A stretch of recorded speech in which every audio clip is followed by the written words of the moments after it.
Right now, Piers Morgan, a close personal friend of Queen Camilla, has just revealed that no members of the royal family, including King Charles, will speak to Prince Harry or Meghan Markle at all.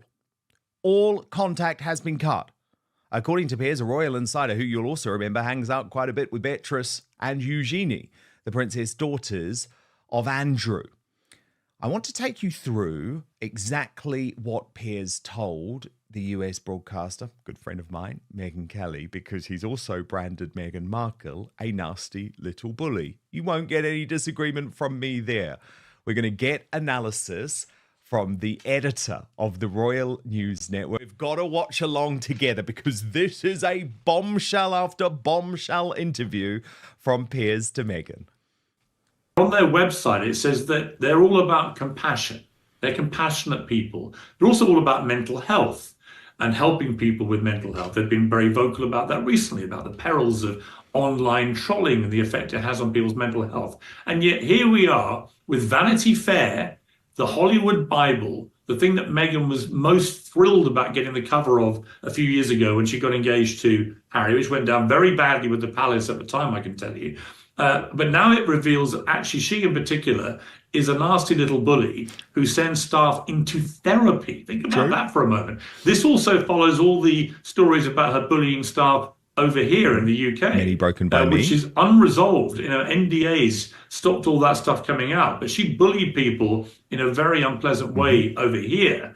So it's no surprise to people who work at Buckingham Palace. They saw and witnessed all this here. So I just showed, look, they're a pair of hypocrites, they're a pair of chancers, as the Spotify guy called them, a pair of effing grifters. And they're desperately trying to maintain some kind of future as a renegade royal couple when they're no longer part of the royal family. The royals don't talk to them.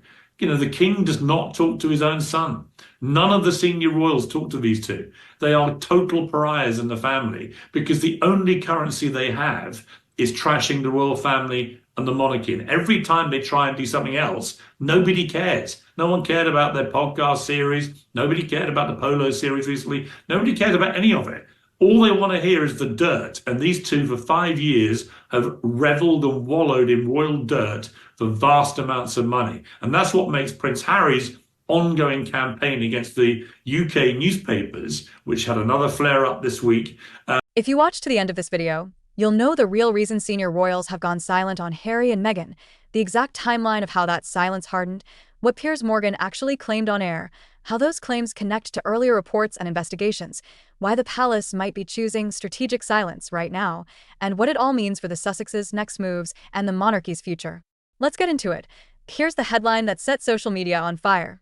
Piers Morgan, longtime royal commentator with well-known ties in royal circles, says King Charles and every senior royal have cut off contact with Prince Harry and Meghan Markle. No calls. No emails. No back channel. Nothing. That's a nuclear phrase in aristocratic culture. To pick up on there, I totally agree with Piers's analysis on the Meghan Kelly show. But the most critical thing, the most newsworthy thing for us to discuss is the fact that no senior member of the royal family will even speak to Harry or Meghan now. Now, of course, we knew that William had cut contact and we knew that Charles would try and avoid phone conversations with Harry as much as possible. Angela Levin and Lady Colin Campbell had revealed that right here on Outspoken. However, total radio silence. According to Morgan, this isn't a scheduling issue or a miscommunication. It's a deliberate freeze-out born of deep mistrust. Why now, and why this hard? To understand that, we have to rewind the tape. The fracture didn't begin this week. It calcified over years. There was the Oprah interview. There was the 6-part Netflix docuseries. There was Spare. Each new chapter pulled private disputes into the global spotlight. In Morgan's telling, that pattern created a single, brutal conclusion among senior royals. Every time the door reopened, more private family material went public. From their perspective, opening the lines again only risked fresh leaks and another global storm. Morgan didn't stop at the silence. In a conversation with U.S. broadcaster Meghan Kelly, he went further, calling Meghan a bully and labeling the couple hypocritical, claims he frames as consistent with allegations that have swirled for years. To be crystal clear, these are Morgan's opinions and allegations. Some claims have been reported, some were reviewed internally, and some remain disputed, complicated by NDAs and confidentiality. But whether you agree with him or not, the impact of a figure like Morgan making them, loudly and repeatedly, is significant. It shapes the narrative weather system around the royals, especially in the UK, and it hardens public positions inside the palace. Let's pressure test the claim of total cutoff. First, look at behavior, not headlines. Coronation? Harry arrived, kept it brief, sat apart, and left quickly. Major family milestones and crises since then? Public signs suggest distance, not détente. Joint appearances? None. Private reconciliations quietly reported and then confirmed by visible change? Also none.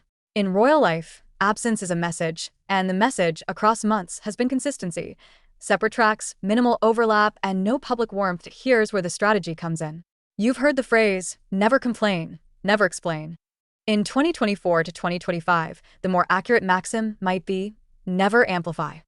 From a crown protection lens, silence deprives controversy of oxygen. If the Sussex brand monetizes memoir, confession, and confessional documentary, engaging directly risks fueling the very content pipeline the palace wants to dry up. Strategic silence isn't about winning the argument. It's about ending the episode. No quotes, no clips, no cutaways, no new raw material. There's a second reason the drawbridge stays raised: succession optics.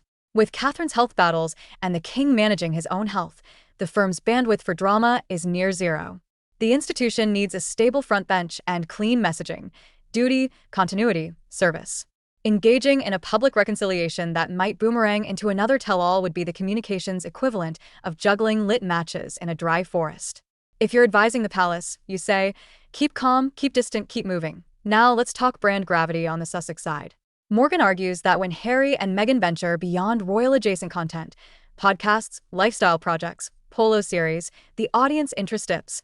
When they return to royal revelations, interest spikes. Even if you think that's overstated, the incentives are obvious. The biggest global platform they can tap, instantly, is the royal narrative.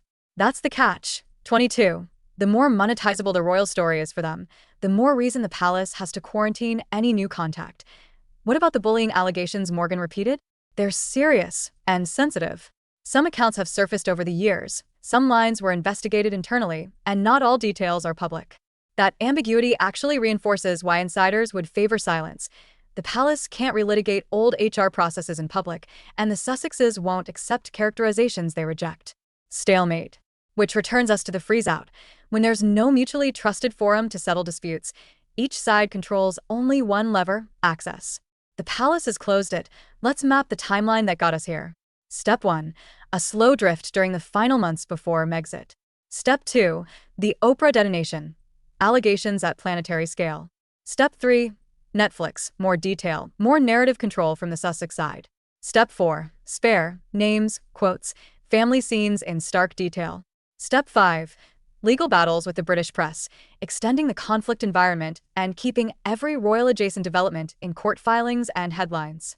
Across those steps, the palace's recalibration moved from caution to containment to blackout. A thaw possible? Only under specific conditions. 1. A credible private channel that both sides trust won't leak. 2. A jointly beneficial objective: family health, children's milestones, or a tightly controlled, off-camera visit. 3. Time. Public wounds this visible don't heal on a media cycle. But here's the uncomfortable truth: silence can become habit. The longer a freeze lasts, the less jarring it feels to continue. Now to the question everyone asks: does the cutoff hurt the monarchy or the Sussexes more? In the short term, it stabilizes the palace narrative and forces the Sussex brand to stand on non-royal legs. That means any new projects, documentary, scripted, lifestyle, philanthropy, must compete on creative merit, not proximity to the crown. If they land a breakout hit unrelated to royal drama, the power balance changes immediately. If not, the economic pressure to revisit royal storylines intensifies, and with it, the palace's incentive to keep the bridge up. There's also the California optics problem Morgan hammered. Launching a glossy domestic brand while communities nearby reel from disasters is delicate. You can do it with sensitivity, service, and quiet donations. You cannot do it with performative photo ops or tone-deaf messaging. Authenticity isn't a slogan. It's the absence of contradiction. Viewers don't need perfection. They need coherence between message and behavior. That's where high-profile figures live or die in 2025. So, where does this go next? Expect more of the same in the near term. Cool distance from the palace, carefully curated public moments from the Sussexes, legal skirmishes at the edges, and a media ecosystem primed to pounce on any microsignal of softening or escalation. If a breakthrough comes, it will be private first, then visible only in small ways. A shared event with no interaction, a neutral family milestone, a leak-free visit we hear about months later. If the stalemate hardens, the story simply disappears from the royal side and reappears periodically from commentators like Morgan, whose megaphone ensures the topic never fully cools. Here's my bottom line after connecting all the dots. Morgan's claim of a total cutoff fits the observable pattern: brief, formal intersections with zero warmth, no follow-through, and no corrective briefings from the palace to suggest otherwise. Whether you agree with his language or not, the structural incentives explain the silence. Even without the rhetoric, the crown prioritizes stability. The Sussex platform thrives on narrative. Those two forces repel each other. Until a new trust architecture exists between them,